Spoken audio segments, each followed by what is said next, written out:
Hi, so this is my kind of first impressions of Kodak Tmax P3200. This film was discontinued, but it's been re-released recently, so that's great for the industry. So I'm just going to give my first impressions of what the film is. So Kodak Tmax P3200 is a black and white film. I shot it in 35mm. Its box speed suggests that it can be pushed all the way to 3200 ISO, which makes it great for low light and nighttime and kind of indoor documentary kind of work. I shot just a couple rolls of it, so this is not going to be a very extensive coverage, but maybe you'll learn something from the mistakes that I made. So the first roll I shot was through my Nikon FE. I shot it at box speed, and then I developed it in Cinestill DF96 developer. The kind of results I got were super gritty. The grain was really huge, and to be honest, it wasn't exactly what I wanted, and a bit beyond the grittiness that I would want from especially 35mm. And 3200 ISO is especially challenging if you don't use it up all right away at night, and you're kind of having to walk around with a very, very fast speed film, which is not great for daylight. I have to stop down my lens all the way to f16 or f22 even for it to be usable during the day. The next roll I shot was through my Canon S2 with the 50mm f1.8 STM. I decided I'd try something a bit different. I developed it at 1600 and shot it at 800 to overexpose a bit. The results here are a lot nicer. They're less grainy, but still quite gritty.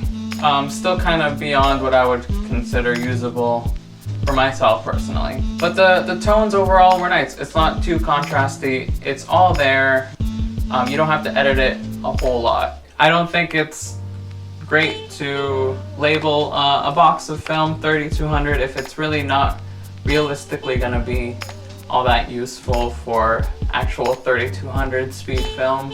Then again, I was using Cinestill DF96, which isn't that kind to T-grain film, so maybe that was part of why it was so grainy. So here are some of the pictures I got. This is kind of like the highlights. I was just kind of testing the tones out. So these aren't the greatest pictures in the world, but it sets a good example of what to expect. So right away, so much grain. This is the 1600 speed roll that I shot, overexposed. It is kind of a cool aesthetic, but the tones are nice. The tones are pretty contrasty, and I don't know, they're nice to look at. No editing was done here. The grain can really get distracting, but that's just par for the course at 1600.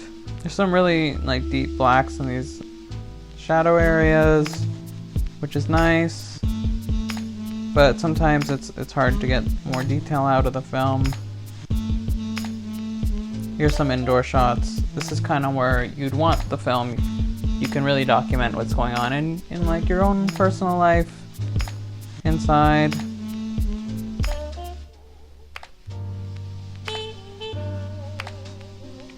You see here there's still some details in the highlights, which is nice.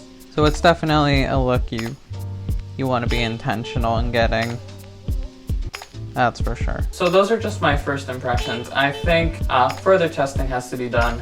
You can usually find this pretty cheap on Amazon. It was like 10 bucks a roll, which is really great for here in Canada. Yeah, so that's just like a quick video.